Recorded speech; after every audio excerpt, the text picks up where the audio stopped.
in by Benning. Darnell Nurse left it in the corner, gets left center. Perry scores! Corey Perry!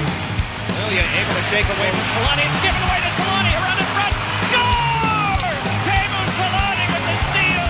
Three in the face, 1-1. Score! Off the floor! On the board! Paul Kariya!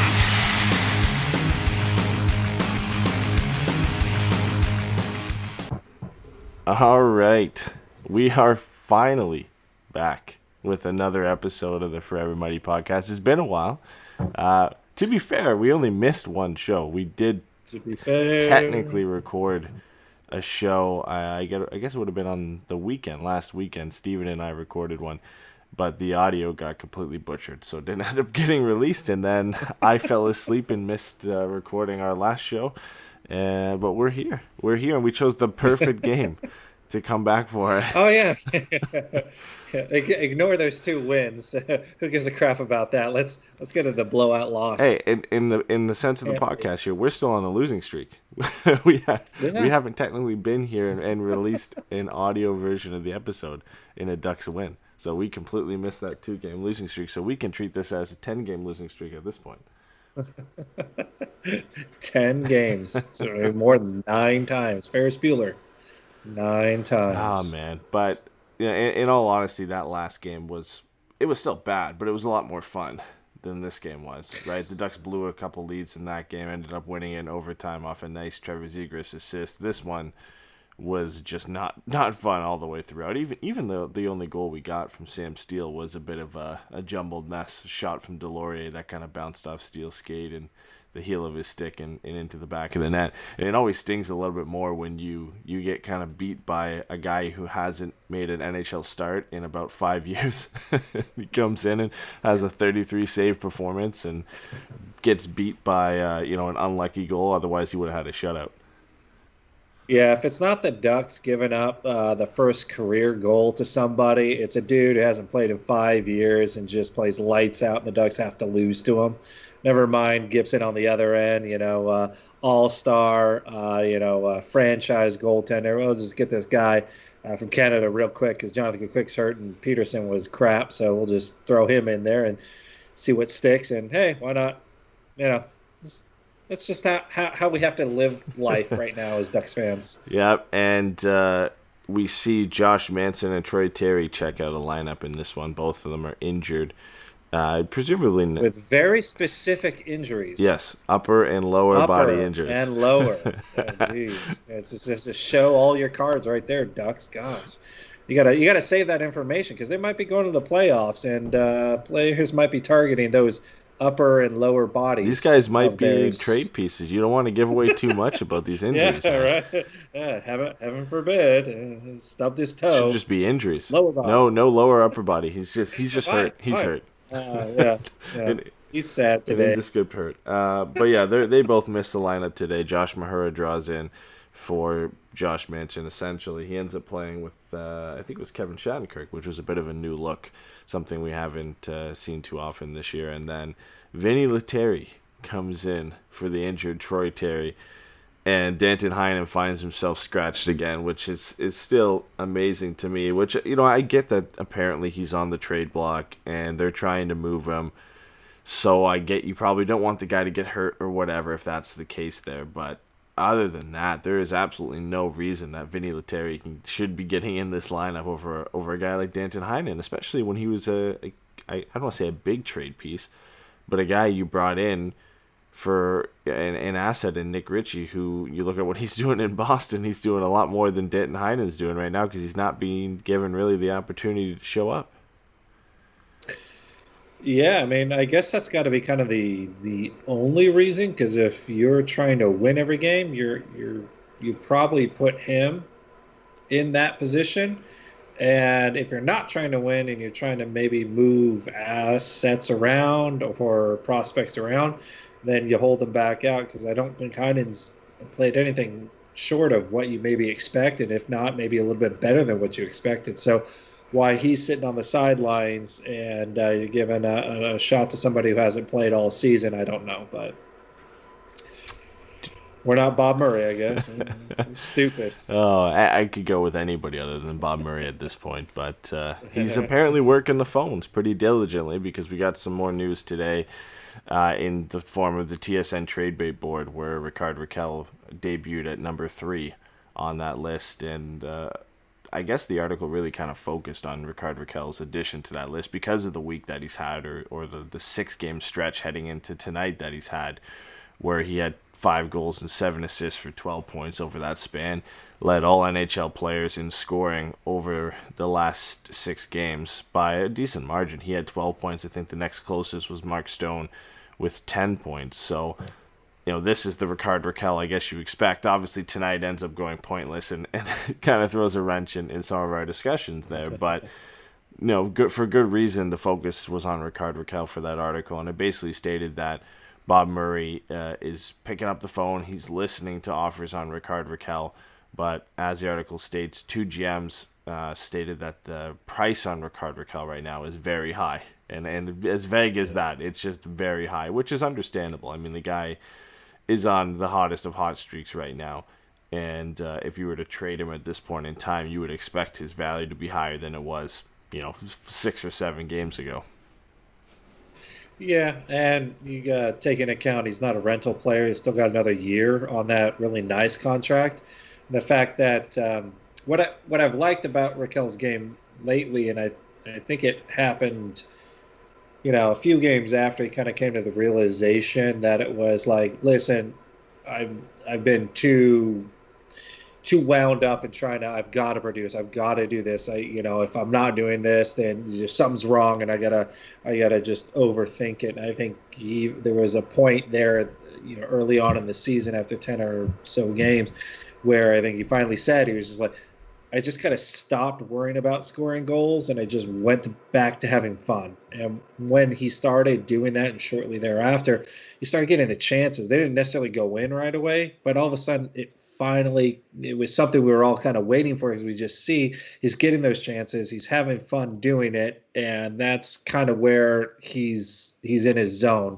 And so he's been pretty much hitting that streak, that stride, I guess, for the last few games, today being, the clunker. But other than that, if you can find that dude in a good spot to produce the way he has been, even given, put it on another team, he could probably fit in very well and be very appetizing for teams that maybe want that guy who can score, is not just a rental player, and on a very friendly contract come next season. So it's almost, he's got a lot of value. Yeah, it's almost like the perfect storm right now to have almost max value for a player like Rickard Rakell, where, a couple shows ago I mentioned a few guys who could be available at the deadline, guys like Taylor Hall, who, name value wise and history wise are better players than Rickard Rakell are. But I would argue, come deadline time, if you're looking at forwards who could command the most value or who provide the most value to a team, Rickard Rakell's got to be close to the top of that list, and I think even above a guy like Taylor Hall. Because the only way for a team to really be interested in a player like Hall at the deadline, Buffalo's going to have to retain 50% of that $8 million contract to make it even stomachable for most teams. And even on top of that, he's a rental. Right. Whereas with Rickard Rakell, he's now producing at the rate you expect of him. Obviously, he's been a streaky player in the past, but right now he's on close to a 60-point pace across an 82-game season. He's running hot right now. He fits into most teams' top 6, if not their top 9. And the big thing, like you'd mentioned, is that contract and that extra year. Most teams can fit that 3.7 that he makes into their books right now. And if you're the Ducks and you retain, 25, even 50% of that, immediately the value skyrockets. I mean, imagine Rickard Rakell, 50% retained for a competitive team, and the value on that. And if you're the Ducks, 50% retained on Rickard Rakell's deal is just over $1.8 million for the next 2 years. If that increases what you get in return, you do that. And imagine the value in a player like Rickard Rakell to a competitive team when he's only making, 1.7 or $2 million or or $1.9 million over the next couple of years.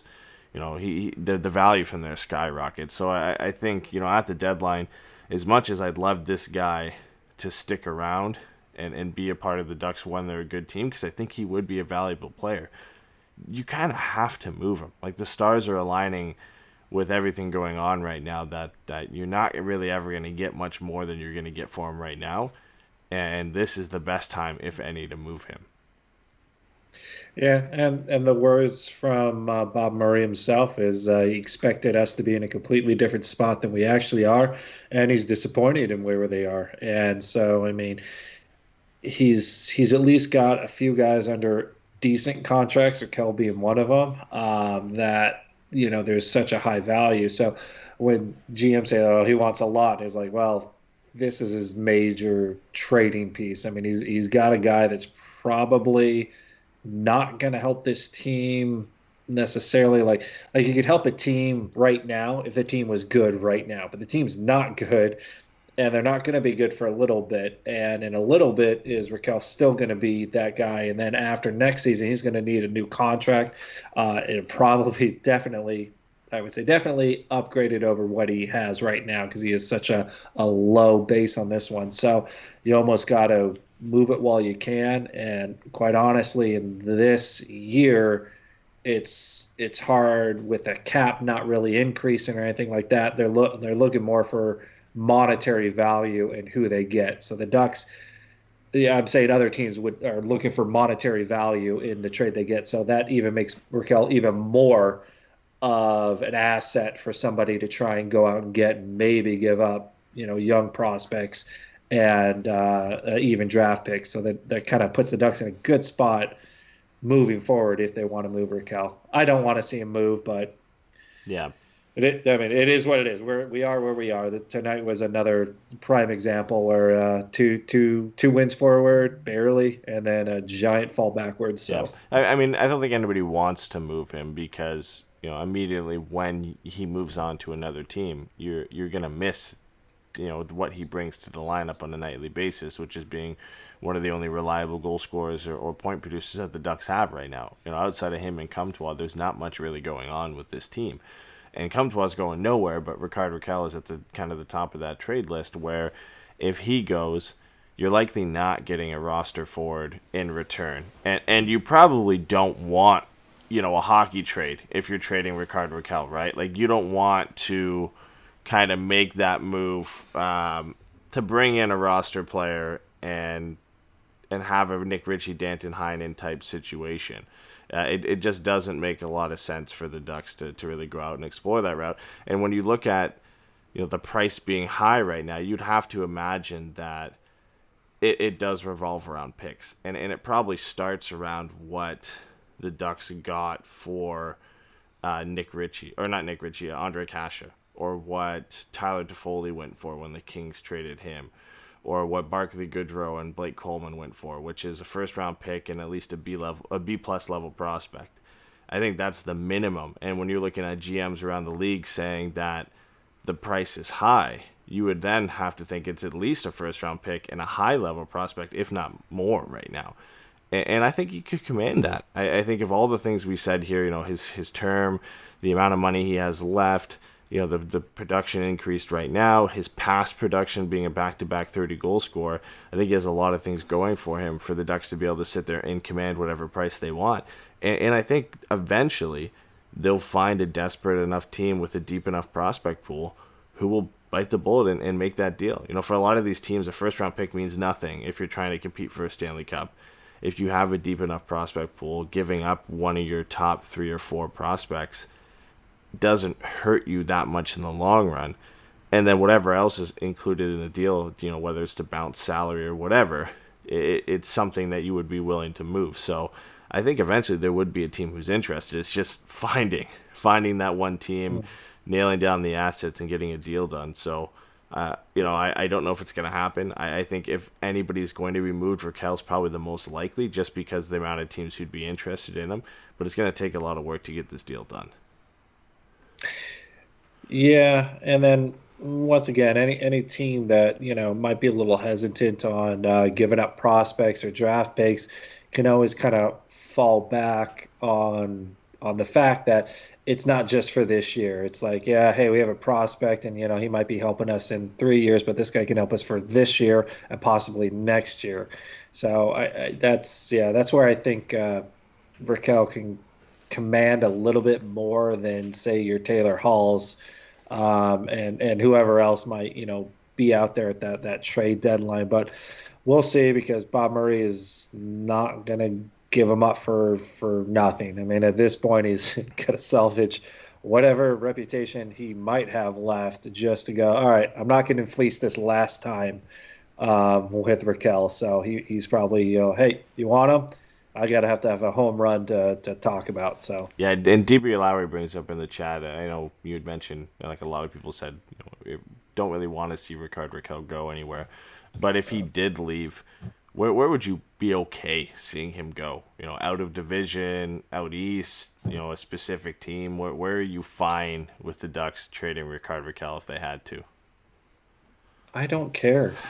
Wherever he goes, I wish him nothing but luck. Obviously not against the Ducks, so out east would be great. Versus in division. But I mean, everything's so crazy now with the divisions. After next year, if he goes to like a Colorado, or Colorado thinks he can really kind of capitalize on, you probably don't much of them. That being said, no one wants to see him go, and I think that's kind of a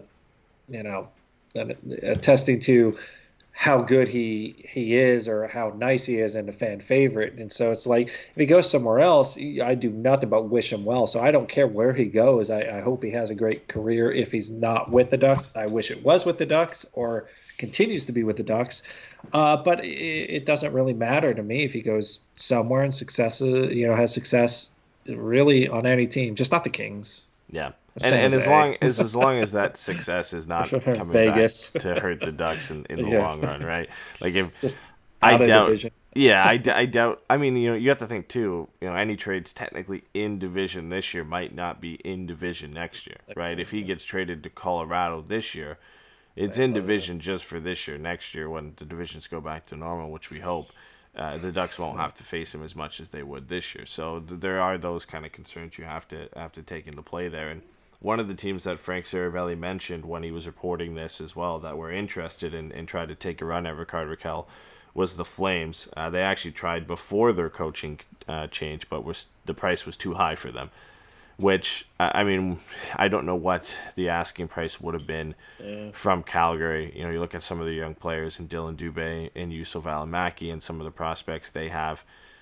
The Flames aren't really in a position to make that trade, I don't think. And you would think, a first-round pick and one of those guys, plus on top of that to bring in Rickard Rakell.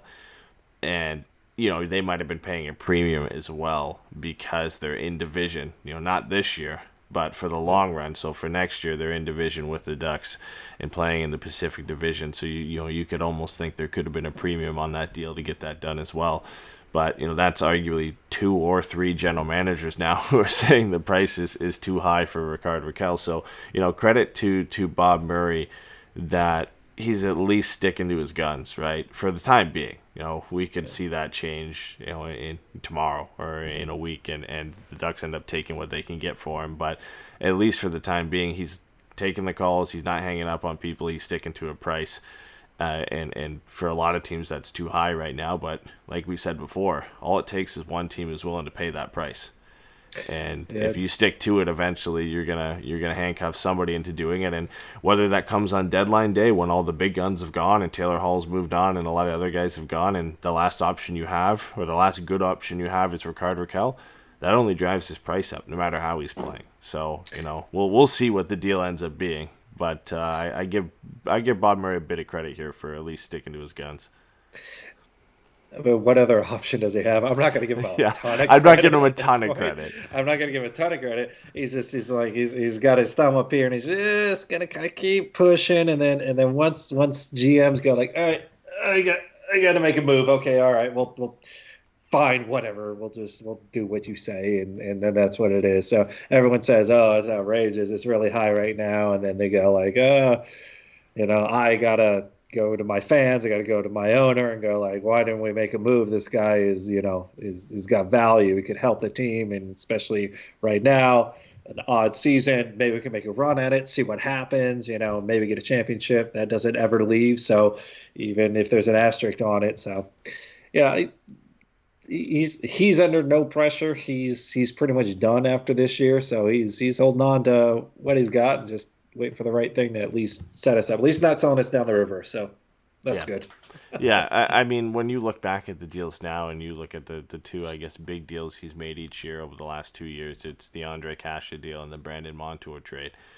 And it's too early to say if they've panned out or not, but Andre Kasha, his deal ended up being a first-round pick, and Axel Anderson. So we're still waiting, of course, to see what kind of comes out of those as well. And then in the Brandon Montour deal, it was Brandon Gooley and a first-round pick, which turned into Braden Tracy. And Gooley right now is kind of dwindling away in the AHL, struggling to get back from injury. So we really haven't seen... Tracy hasn't done anything. Yeah. I don't think he has any points. Tracy had 0 points in 12 games with the goals before just the other day, he got sent back down to Victoria in the WHL for the beginning of their season. So, probably one of those guys that it was just too early for him to make the step to professional hockey, a little bit different from what we've seen from Zegras and Drysdale. But, when you look at return on investment for those trades and what you have Gooley and Tracy, and not like Brandon Montour's lit it up in Buffalo, but you're not seeing any immediate or close to immediate impact on the Ducks lineup from either of those. And the same goes for the Andre Kasha trade with the first-round pick you got from that, and Axel Anderson, who's playing in Sweden right now. So if you're Bob Murray right now, and if you're Ducks fans, you're hoping that whatever return you get for a player like Rickard Rakell this year, you can at least see that impact hopefully a little bit sooner. Obviously the first-round pick is going to take some time to get there, but if you can get a top prospect in return in this trade, a bona fide top prospect that's near the top of their system, a guy that you have a little bit more faith in than, say, a Brendan Gooley or an Axel Anderson to actually be a competent NHL player who can contribute on a nightly basis in your lineup. That's what you're hoping for if you're a Ducks fan right now, whether it's Toronto or Carolina or Philadelphia or whoever that ends up being the trade partner. That's the hope, I think, that you would want to return as a player like that. Yeah, and I mean, I don't know. Kasha was, in my opinion, a pretty easy trade to make. I mean, that guy's been so injury prone, and I was always worried about, even though he shows signs of being good, he's got the concussion issues, and I think he's out right now with the concussion or something. I don't think he's playing with Boston. So. Yeah, I mean, do whatever you can and get what you can from Rakell because, I mean, at this point, the Ducks obviously have shown that they're not really in contention this year, and it doesn't look like it's going to be anytime soon. Maybe 2 seasons from now, hopefully. Who knows?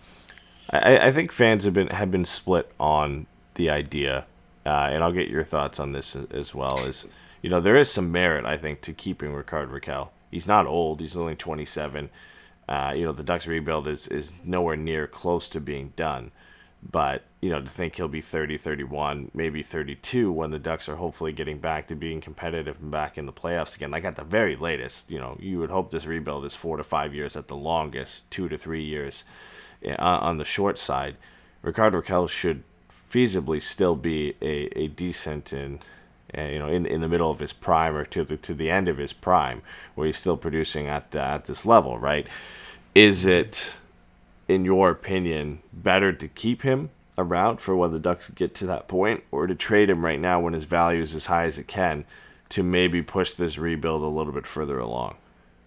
It's a loaded question. It's tough, but it's what everybody's talking about right now. Is do you trade him for assets now, or do you keep him because he'll be a valuable and veteran piece to a young lineup in the future? Here's what I would do under normal circumstances, and I'll clarify what I mean by normal circumstances. I would, unless the return was a haul, and I mean, you're not Taylor Hall, but I haul, Haul. If you're getting a whole bunch back for him, then I would say under normal circumstances, all right, well, you gotta take it, even though he's on a good contract. He's struggled a couple years. He's showing a little bit more signs of freeing up and kind of learning how to play in this NHL. Or I think he struggled the last couple of years trying to figure that out. The problem is that we're going to go through an expansion draft. We're going to go through a brand new GM. We're going to possibly lose our coach.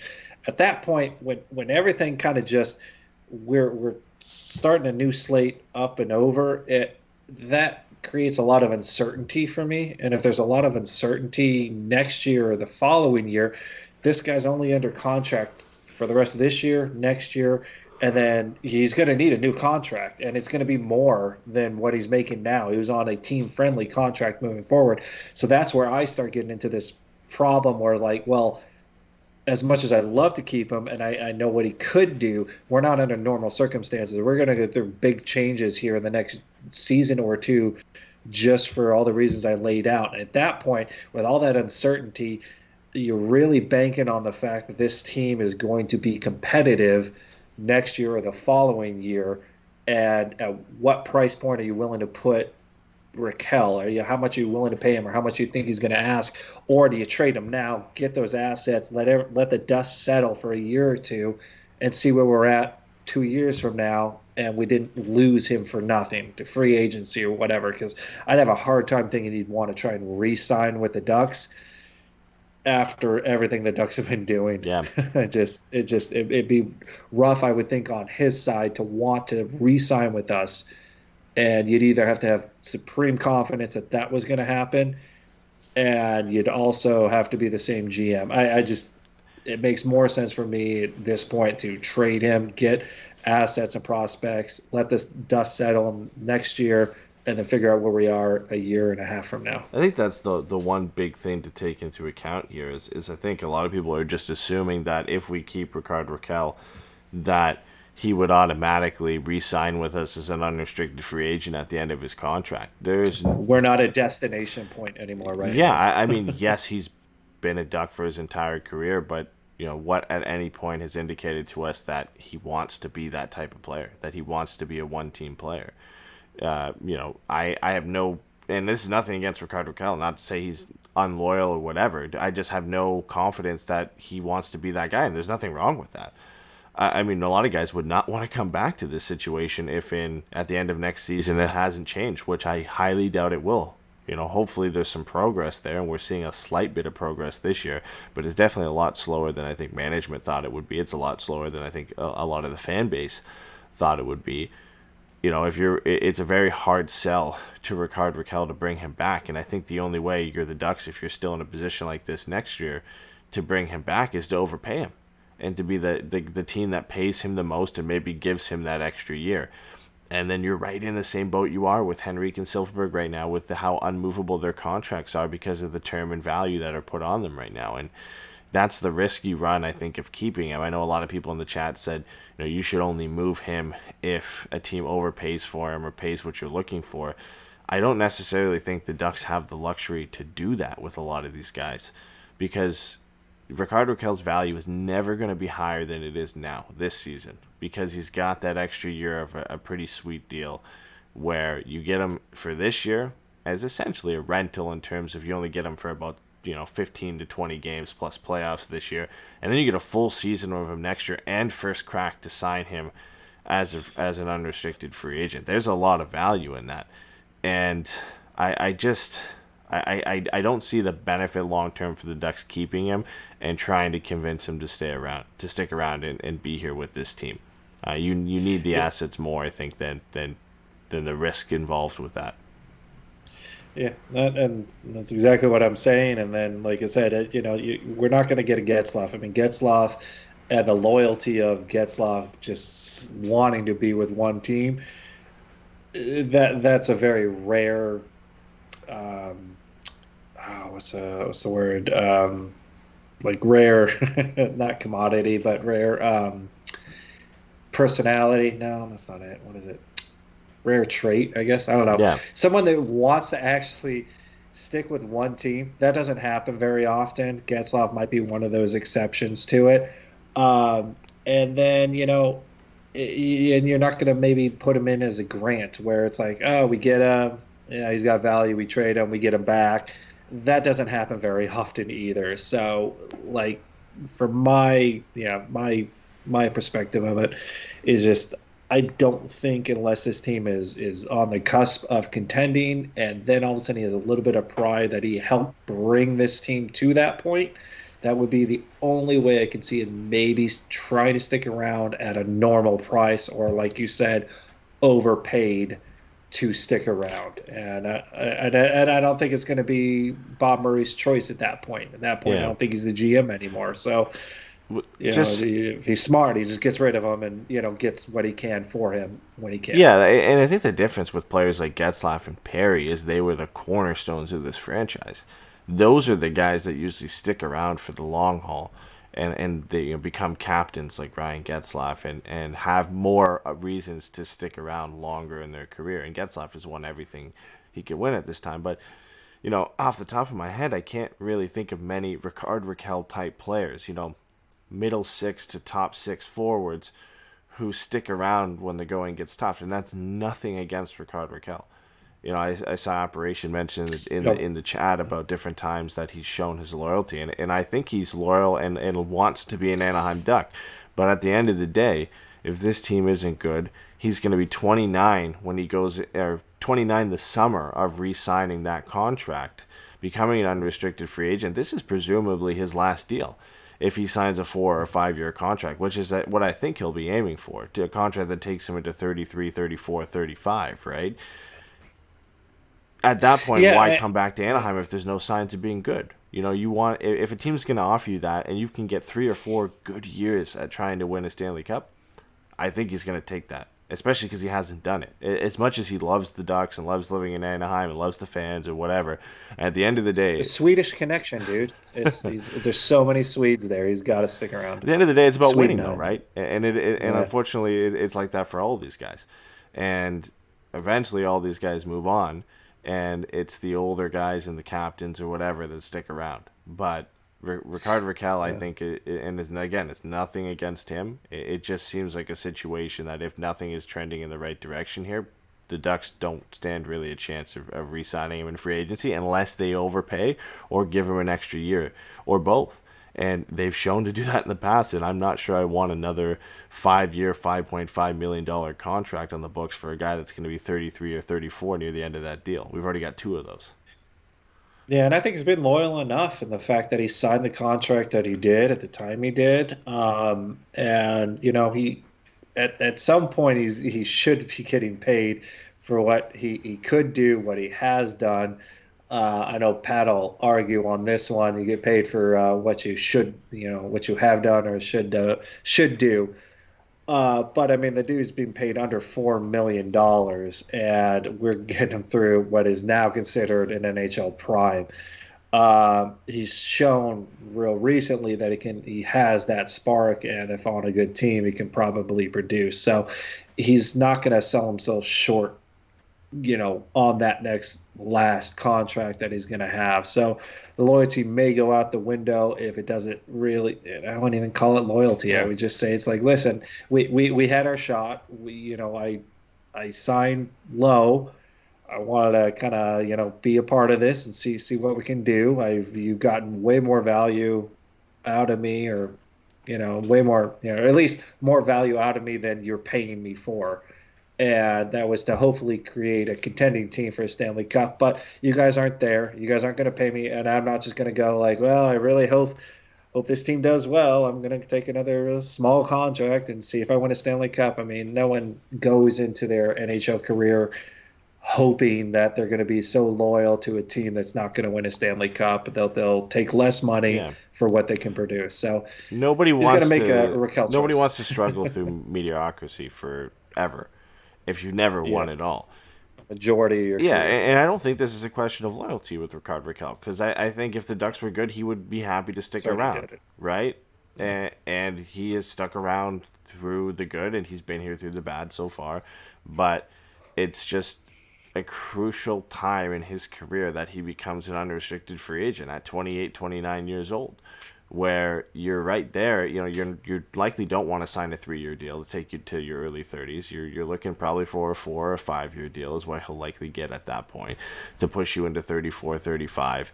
And then maybe after that you sign a couple smaller deals to finish out your career. But this is the last big contract of Rickard Rakell's career. If the Ducks are still in the position they are, why would he want to return? For him, as a person and as a player, I would not want him to come back, because it's not the best situation for him. You talked about before, where would you want him to go? Somewhere that he can succeed and do well. And if that means the Ducks get assets for him before that point, he goes off and does well somewhere else, great. Yeah, Operation made a point in the chat here. You can really never not have bad contracts on your roster. That doesn't mean to go out and just sign a bad contract, because you can never not have bad contracts. We already have plenty. We got plenty. Yeah. We have plenty. Ryan Kessler's deal is coming off in a bit. It's been on LTIR forever, so people forget about it. But that's a bad contract. Yeah, Getzlaf comes off, but you still have Henrique's contract, which is a bad contract. You still have Silfverberg's contract, which is pretty close to being a bad contract. And you've got Cam Fowler's contract, which I can argue is, again, pretty close to being a bad contract in terms of term and the value that he gets out of it. Is he a $6 million defender? I don't know. I don't think it's the worst contract ever. But I think for all three of those, you can at least make the argument that they aren't great contracts. And you've already got three of them for a long period of time here. The longest three contracts you have are those three guys. Why add Rickard Rakell to that mix on a $5 million plus contract for 4 or 5 years when he's 29? That's the thing. Here's the best way to think about it that I can surmise is everyone likes Rickard Rakell. He's a very likable person. He can produce, for the team, help the team out. But if you love something, let it be free. Just let it go. Let it be beautiful somewhere else. Obviously, we cannot, as a franchise, make him as great as he can be. So why hold him back? Just love him and let him go. If it's meant to be, he'll come flying back. Yeah, exactly. I feel like at this point. And just to wrap this up, I mentioned a few places that I think would be interesting fits for him. Obviously, Toronto is one, because just of how much he'd fit into that top 6 over there. Carolina's another deep prospect pool, a team that could use another offensive weapon, a young team that would be able to kind of fit under the cap for the next 2 years. And then Colorado and Philadelphia were a couple others I threw in there. And the thing with all three of these teams is I think they have some high-level prospects they'd be willing to give up to get better this year and compete this year, because I think all four of them have a shot at winning a Stanley Cup. I think Toronto's one of the best teams in the league. I think Carolina's surprised a lot of people being up there in the top 5 in the NHL this year. Colorado, obviously, with the weapons that they have, as long as they can keep Nathan McKinnon and Cale Makar healthy. They've been without both of them for a while here, and they just got McKinnon back tonight in their overtime win, so Rickard Rakell would fit there too. And then the last one, and probably the most interesting fit for me, is the Philadelphia Flyers, because I think sending Rickard Rakell east is probably the best option for the Ducks in terms of not having to face him that much. And he fits nicely into that Philadelphia lineup. And the player you're getting in return, I always love these little stories here, but Cam York is the Philadelphia Flyers' top prospect, and he's an Anaheim Hills native, so it's written in the stars and destiny, their former junior Duck, Cam York, coming back to the Ducks organization. I don't know what Rickard Rakell is going to fetch. Those are a few ideas I had there, but I think if you're a Ducks fan or if you're Bob Murray at this point, that's the type of return you're hoping for, is a top prospect and some picks in return. Yeah, I mean, at this point, that's what you should be looking for. You're not going to really look for a roster player that's going to make anything happen on this current team. And like I said, at this point, it's who's willing to pay what, who's willing to give up what. But it seems definitely like it's going to be a prospect, a draft pick, something in that order. And it's somewhat befitting for the Ducks and the current management to make a deal that brings in a local boy, your Chase DeLeo, your whoever's, that can come in and, all of a sudden, there's a story behind it. And if there's a story behind it, people will rally around that, especially around here. So Just saying, Nick Robinson and Cam York are both California natives, so it's it only makes sense. it's in the stars, man. As we know, Bob Murray will probably make a hockey deal, and we'll all be fairly disappointed, and that'll be the direction we go. Then we'll say bye, and then it'll be on the next whoever. But we bounce from one trade rumor to another, because this is one that Steven and I discussed on the show where the audio got corrupted. And the lost episode. But I think this discussion is perfect for you because it involves goaltenders, and specifically John Gibson. It was a tweet and an article from last week that had mentioned that the Sabres had inquired about the availability of John Gibson in the offseason and earlier this year, and that they were told by the Ducks that they have no interest in moving him at this time. And that sparked, of course, a bunch of trade speculation. Obviously, the Sabres are looking to move Jack Eichel. They're also looking to make trades to keep Jack Eichel there and trying to bring in assets that make this team better. And I think if you're the Ducks, one of the first places you should be looking to if you're looking to move John Gibson probably would be the Buffalo Sabres, just because of the plethora of options you have, the fact you move him completely out of conference and really don't have to face him that much. I don't think we're at the point where we're trading John Gibson, but if it's been coming up a decent amount this year for good reason, and I think if you were looking to move him somewhere, Buffalo is not the worst place you could move him. Maybe for him it is, but at least if you're looking at potential return, it's a pretty decent option for the Ducks. Once again, you're giving up an A-class goaltender on a team-friendly contract, and it's like you better, because we're a little what's the word I'm looking for? We're a little spoiled in the fact that we've got a John Gibson, and prior to that, we had if Freddie was there for a little bit, we've had Giguère for a while. The Ducks have usually had amazing goaltending, and I feel like they go like, well, if he's not in and we trade Gibson and we get something, we'll just have somebody else come in and do amazing. Ryan Miller's not going to be here next year. I mean, in my opinion, this is his one and done, and he was hoping maybe there was a chance that they could get there, but he's just kind of one and done. Dostal is, although started good, is kind of faltered a little lately. So he's not exactly just ready to fall in line. So there is no starting goaltender. So whoever you give up, you are literally doing the Ducks, in my opinion, to mediocrity for at least the next couple of years until Dostal gets his feet wet in the NHL and the North American style. He's only played for a couple of months here in the NHL style, or the North American style of hockey. So to try and trade Gibson and think that you're going to get this great return, you are giving up the only strong suit I feel like we've had over the last couple of seasons, where offense has sputtered, defense has been spotty at best, goaltending has at least been the highlight, if not the best part of our team. And to just get rid of that, and then the backup's gone, and now you're just relying on AHL and European players coming in to try and be the best goalie on our team. You're just setting yourself up for 3 or 4 years of just hard news. So I think it doesn't make a lot of sense to me to move Gibson at this point. I get that, hey, we're wasting the best years. It's like, move him on to someone else. Buffalo is not going to really make him any better of a goalie. It's not going to make us any better of a team in the near future. And we'll see where everything shakes out 4 years from now. But you're basically dooming both teams. I think honestly the only thing keeping the Ducks from being, and they're pretty close already, but from being a Ottawa Senators or Detroit Red Wings right now is John Gibson. That's the only difference I see really between these two teams, right? It's a lot of young players on both teams. There's a lot of kind of aging veterans who aren't producing. There's some pretty good players, when you look at Dylan Larkin and Anthony Mantha in Detroit, and Drake Batherson, and obviously they just brought in Tim Stützle in Ottawa. There's some decent players sprinkled throughout the lineup, but both those teams have crap goaltending. Now Matt Murray got shelled for 7 by the Oilers tonight, and a couple nights ago got shelled by 5. And got taken out in the first period by, I think it was the Toronto Maple Leafs. And, you go over and you look at Detroit, and it's Bernier who's still there, and he's their starting netminder because Jimmy Howard has moved on now.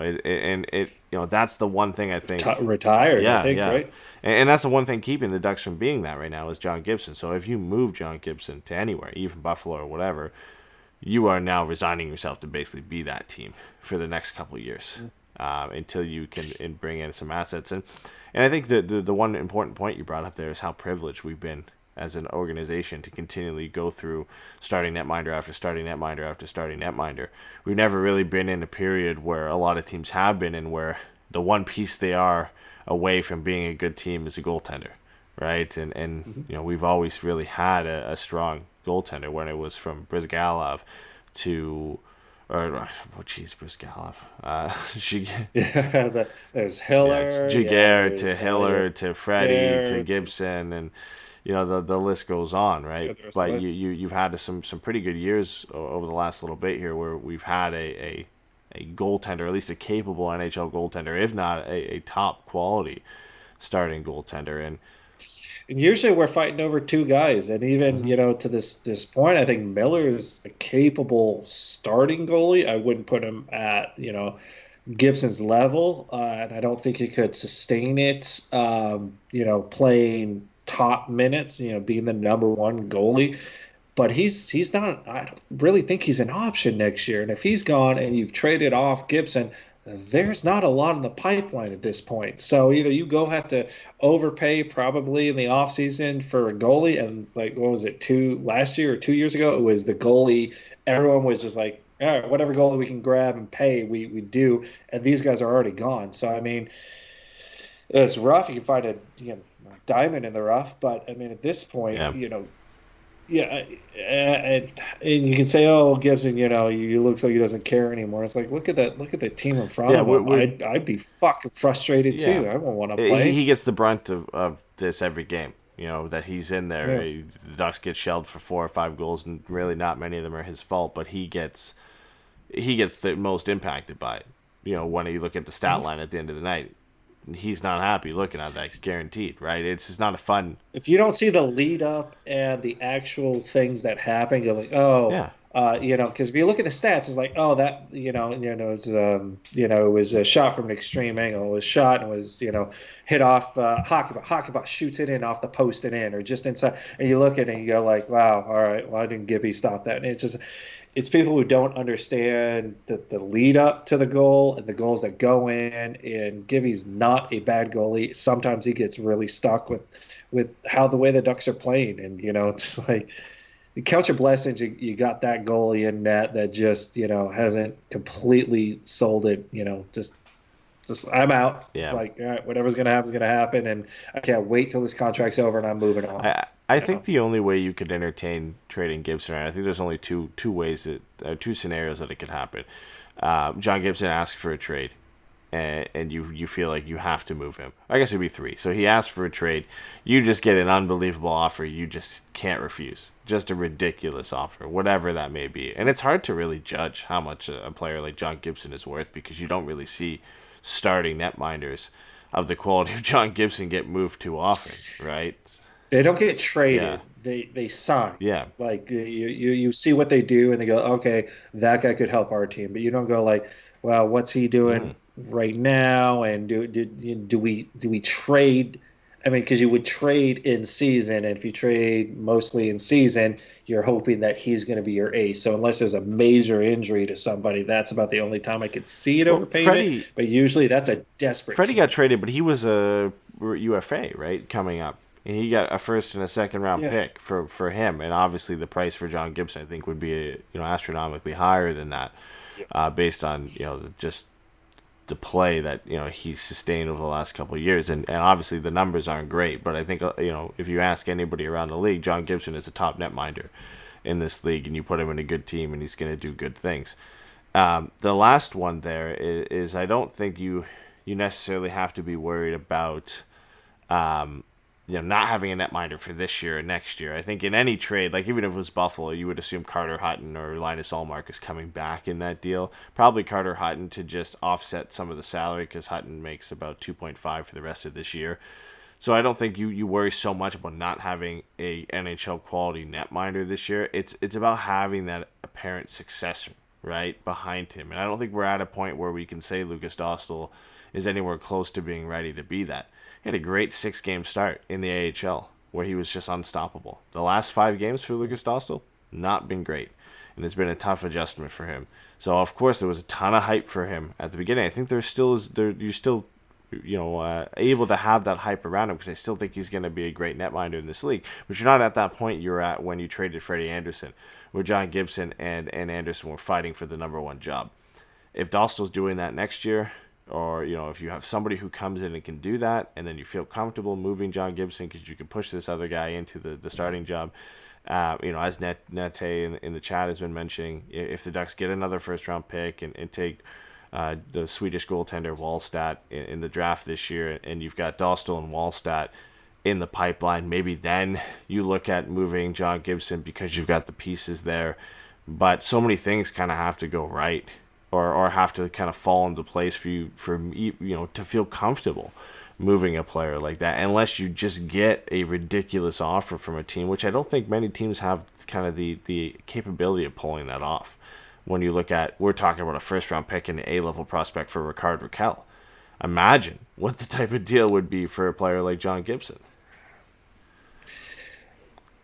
If you trade John Gibson, you are committing yourself to a rebuild for 3 to 4 years. Now, if that is your mindset and you think that's where the team needs to be, that's fine. I just don't think Dostal is 2 or 3 seasons out. I also don't think whoever you get as a prospect, as good as a goalie as he might be, give me your Spencer Knights. I just still don't think in 2 to 3 years this team with that person in net is going to be something that makes the Ducks all of a sudden competitive for losing Gibson. Gibson gives you at least a competitive window for a little bit. The second you get rid of him, you're done. You've committed to that complete rebuild. Now, if that's your prerogative and that's where you want to go with it, or you think the team should go that way, then fine. But I just don't see management thinking that unless they are getting grossly overpaid and go like, listen, what we're getting is going to make our window in 3 to 4 years like a 10-year window or an 8-year window or whatever that window is going to be ultra competitive. So yeah. I have a real hard time seeing how they just, and especially like you mentioned that with Freddie going, that was a decision by Bob Murray. He said, listen, we've got 2 choices. Who are we going to go with? I'm 100% on Gibson. Freddie is a guy I'm trading. No matter what, this is my guy who's going to propel this team. Now, things didn't go, obviously, according to plan, but it'd be really hard for him to go like, well, I got rid of that guy, and I'm going to get rid of this guy now, and I really don't have a plan. So once my 10 years over, I've left my team with just crap goaltending, even though I had 2 number ones, 2 top 10 goalies in the league. Yeah. So, and I think the toughest thing too is, a few people brought up in the chat here, rely on Dostal, draft a goaltender, and allow yourself to trade John Gibson. I think the hardest prospects to predict in terms of future success are goaltending prospects. They take longer. Or how quickly it happens, too. It takes a while. You just can't come in and be a stud. I mean, you even saw Carter Hart where, it was a whole bunch of hype between him, and he's floundered a little bit recently. So it just, goaltending takes longer because it takes experience. It takes seeing plays happen, and the NHL is ever-changing, and it's extra quick right now, which the goalies are in a section of time where they have to adapt to what players are doing. It's this back and forth where players get really good and then the goalies figure out what they need to do or how they need to play to be better. And then all of a sudden the players start figuring out how they need to beat goalies. So we're kind of in that other sway of things. So it's hard to find a good goalie nowadays. And so it's, if you got a good one, hang on to it because they're hard. They're going to be hard to find. Yeah, and like you said, I think the trading Gibson and extending the rebuild by 4 or 5 years is valid because of that, right? Where, Lucas Dostal is maybe 2 or 3 years away from being, I think, an NHL starting netminder where you can comfortably say that, right? Like a starter. Trading John Gibson means now you have to wait the 2 or 3 years for this guy to be a starter before you have a starting netminder again. And I also don't think you make draft decisions based on guys you want to move. I wouldn't be a proponent to getting another first-round pick, taking a goaltender, just because then you're going to move John Gibson. I don't think that's a smart organizational move by any means, because now you've handcuffed yourself into having to move John Gibson because you've drafted this guy. And you kind of wrap yourself into a Florida Panthers type situation where they've signed Sergei Bobrovsky for 10 years, drafted Spencer Knight, and none of it makes sense. Now you can't move Bobrovsky. Yeah, it doesn't make too much sense in that sense. And obviously you can't move Bobrovsky, and I think you would still always be able to move John Gibson because he makes a full $4 million less than Sergei Bobrovsky does. Yep. But it's just not a way you want to kind of make your decisions, I think, on the draft or in trades. You don't want a player, to go into the draft saying, we're going to draft this guy because we're going to trade this guy, or we're going to trade this guy because we're going to draft this guy. It's just not the way I think you want to gamble on any of those, whether the draft or making trades. And I think for John Gibson's case, I think he's relatively safe. Like I said, unless the Ducks get an unreal offer or he asks for a trade, I think those are really the only two scenarios we see him leaving right now. Obviously, this article mentioned that the Sabres reached out twice on his availability, and the Ducks said, nope, it's not available. So as bad as things are getting, that was early in the season when it was bad for the Ducks, and it's still bad. I don't see how it gets much worse where the Ducks are like, I guess we got to trade him now. Like it really can't get much worse than this, right? So. Yeah, and I don't know how teams would start overpaying for goalies if they've started to look at goalies that have produced versus what they do now. It's like you signed your Holtby, you signed your Bobrovsky. It's just the goaltending of old doesn't necessarily work so much, and I think GMs will be way more hesitant now. It seems like just the random younger goalies kind of kick in, and no one's got a book on them. Just look at that, the goalie who beat us just tonight. It's like, dude hasn't played in 5 years. It was his third NHL game, and he only gave up 1 goal. So I think right now GMs aren't really willing to risk too much on a goalie. That even though as Gibson's pedigree is there, but yeah, I would just think GM's a little bit more hesitant to give up too much because they don't exactly know if getting that goalie is going to translate to their team. It's weird. Goalies have to be in a certain zone to work really well. I don't know. It's a hard thing to explain, but if you take a goalie that's been playing really well in one system and then you go, wow, look, he's really, really good. He's free agent. Let's sign him. He goes in, and Bobrovsky, all of a sudden, things just start going south, and it's different. The defense plays different in front of you and doesn't necessarily play to your strengths. So it's a big gamble for GMs to want to trade a lot for a goalie if they don't know it's going to work out. It feels weird to be talking about trades in March. Because usually by this time, by the end of February, we're done, and the trade deadline's already passed, and we're not talking. Yeah, about we're this. good to go. Yeah, but we're still almost a full month away. I think the trade deadline's on April 14th this year, I believe, and we're basically a full month away from that happening. So these discussions are only going to ramp up there. Last thing I want to cover on the show before we wrap things up for today is I don't want to say coaching changes because. It really didn't affect the Ducks coaching staff per se, but Darryl Sutter leaves as a special advisor to become the head coach of the Calgary Flames, which makes sense for him. It's where he's from. It's where he's been living when not working. It's where his family's from. If he was going to ever take a coaching job, I think there was an article that said the only places he was going to go would be Calgary and Chicago. I'm not sure how Chicago works into that, other than I guess they both begin with the letter C. Yeah, and it being maybe a little bit closer to Canada than obviously Anaheim is. But if you're picking Calgary, would you not also think Edmonton would be on that list as well? And I don't know if that has anything to do with his affiliations with the Flames or not. But I digress anyway. There was a rumor that had came out and has been since debunked that the Ducks were considering offering and had offered the coaching job to fire Dallas Eakins and hire Darryl Sutter. I think that got debunked pretty quickly, but it does play into kind of the coaching rumors right now, where apparently and obviously Dallas Eakins is on the hot seat.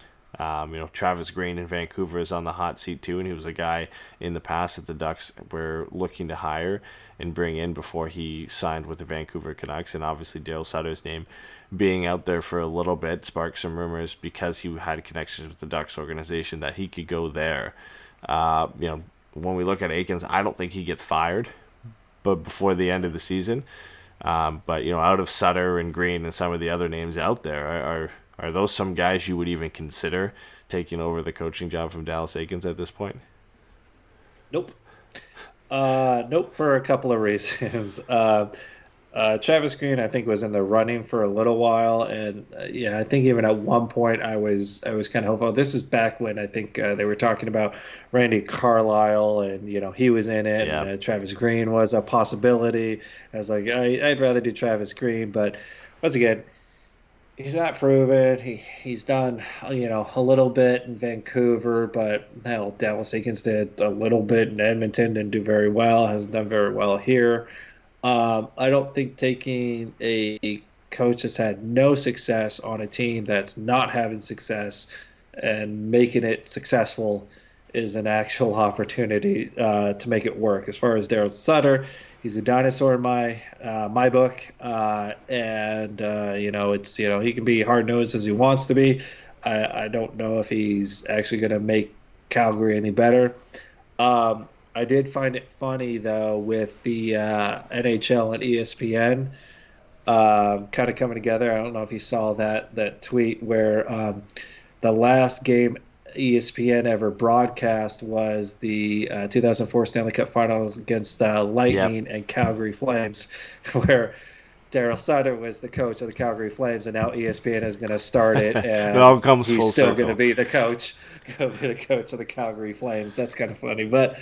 No, I mean, Dallas Eakins is here because Bob Murray's still here, and Bob Murray won't be here after this season, and it's up to the new GM, I guess, at that point, if he has enough confidence in Dallas Eakins to give him another year or just bring in his own guy. I mean, ultimately, I feel like it's just going to come down to how the draft, the expansion draft, and the new GM feels about the situation. I don't think Travis Green's going to be in there because I think there's a lot better candidates moving forward. So we'll see what happens. But I mean, even Seattle needs to get a new coach at some point. So we'll see. Yeah, I think where those Darryl Sutter to Anaheim rumors came from is I think it was Eric Stevens who put out a recent article where they talked about Darryl Sutter leaving and going to the Calgary Flames. Is that apparently the Ducks were working up to offering Darryl Sutter a assistant coach job. Right now he was special advisor. They wanted a veteran guy in the dugout or in the bench beside Dallas Eakins and kind of to be able to guide him. And he said it's something they've been looking for. It's something they want to do. But for some reason, because of the pandemic, they couldn't. And I think in Sutter's case, it's because he wanted to be closer to his family. He doesn't really want to travel that much. Calgary makes obvious sense for him to go back and coach there. I don't see the reason why this is a focus for Bob Murray right now in what is presumably his last year as general manager and could be the last year for Dallas Eakins as head coach of the Anaheim Ducks. Like you said, a new GM comes in. Dallas Eakins has just as much chance as anybody else to be head coach of the Ducks at that point. Why are you concerning yourself bringing a veteran presence to sit beside Dallas Eakins on the bench? Is that not essentially what Darryl Sutter was already as a special advisor and the point behind that? So I think that's where those rumors came from. But when you're looking at successors for Dallas Eakins at this point, there's a free agent out there in Gerard Gallant right now who I think is the best option out of any of those guys. When it comes to resume and pedigree and what he's done in the past with young teams like the Florida Panthers and the Vegas Golden Knights, he would be at the top of my list of anybody. Even if Travis Green comes 100%. Available, Darryl Sutter was never a guy I would have wanted in there. He would have felt like a typical Bob Murray hire. I think that would have been the closest thing we could have expected. Him or Bruce Boudreau again. but when you look at names that are out there right now, outside of maybe some younger coaches in the AHL or whatnot, but in terms of resume and pedigree and their previous success, Gerard Gallant is 100%.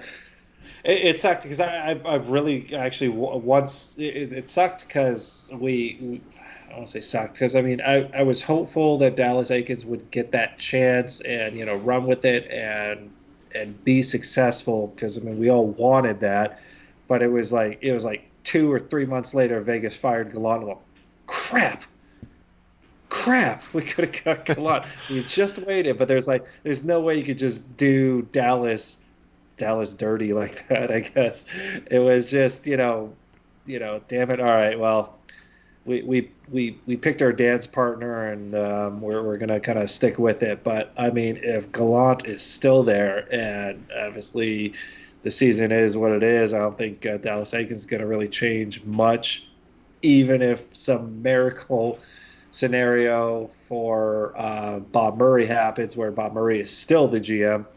I would think he probably cut ties with Dallas Aikens if Gallant is still there, because Gallant's got to be the best pick. I mean, speaking of being done dirty, he's been done dirty by 2 teams now. It doesn't make sense. This dude is going to win a Stanley Cup. He's just got to get a team to just stick with him. Yeah, and he has a history of coming into young teams and doing well. I think that's the big thing, right? Is he's not like a coach that has to go into an already built team and then take them to another level. He takes kind of young, underperforming teams and brings them to another level and gets them to a point where they can give them confidence. Yeah. He gave Carolina confidence, Vegas confidence. I mean, he's just. He feels like a perfect fit yeah. for the Ducks. And I think, to wrap things up here, like the saving grace and the light at the end of the tunnel for Ducks fans this year is that presumably there'll be at least one big roster change or management change, at the end of the season here when Bob Murray's contract expires. So, you got to slog through it a little bit here to get to the end of the season and out of the expansion draft. And then likely Bob Murray is gone and a new general manager comes in. And then from there, you might see another big change when the new GM comes in and makes his decision on the coaching staff, which Dallas Aikens doesn't have a glowing resume right now when you look at the last couple seasons and especially this year in appealing to a new general manager. And I'm not sure he'd get glowing reviews necessarily from the players either. I think a lot of people in the organization, especially the players, are looking for a new voice, and that starts general manager down. And sometimes it's just better to wipe the slate clean, which we might see this summer. So, we've got 23, 24 games to slog through here before we can get to that point. But, it feels different this year because at least there is at least one big change coming at the organizational level, potentially two, and that we can finally see some fresh faces, a new direction, a new injection of management staff into this organization. And so hopefully that's something that we can look forward to for this offseason, along with another top 5 pick potentially as well in the draft. So that pretty much wraps it up for today, unless you got another thing you want to end on here, Jay. No, just touch on what you said. New changes will be happening. So until then, we got 20 plus games. So as you need therapy, we all do. We all watch the games. Me, Eddie, Pat, Steven. We all get frustrated watching it, and we have to hop on and just release those feelings. So encourage everybody to get on. Put in your comments because we do read them. We do try and talk about them, and you're not alone. We are a family. We are a support group. We are here for therapy, and we will get through this and better days hopefully ahead. Yeah, we appreciate you guys coming out too. We all know it's a tough season to kind of deal with and go through right now, but that's why we like doing these post-game shows. We could interact with a lot of you live after the game and kind of go through things, and then for everybody who listens after the fact, we appreciate that too. And again, apologize for some of the last 2 shows. I appreciate everybody who did reach out just to make sure that we were okay and that we were still doing shows and when our next show is going to get posted on Spotify. But I appreciate you guys reaching out. So, we had some audio issues and we had some me issues. I fell asleep for the last one. So we'll be kind of hopefully a little bit more on schedule for the next upcoming shows here. I think we got a back-to-back Friday, Saturday this week against the Sharks to end the weekend here. So as is always with the back-to-back games, we are only doing a show after the second game. So we will be back on Saturday night to break down the Sharks versus Ducks series. Hopefully some good games, at least if not a win or two sprinkled in there. But again, thanks. Oh, you optimistic. Fuck you. I got to be a little bit optimistic, right? So, All right, cool. I'll allow it. but anyway, yeah, we appreciate you guys coming out. We'll be there for Saturday. And as people are saying, yes, Steven, a.k.a. Sniffles, will likely be on that show. So he'll be making his return to the podcast. But anyway, yeah, have a good night, guys, and we'll see you on Saturday night. Take care. Bye, guys.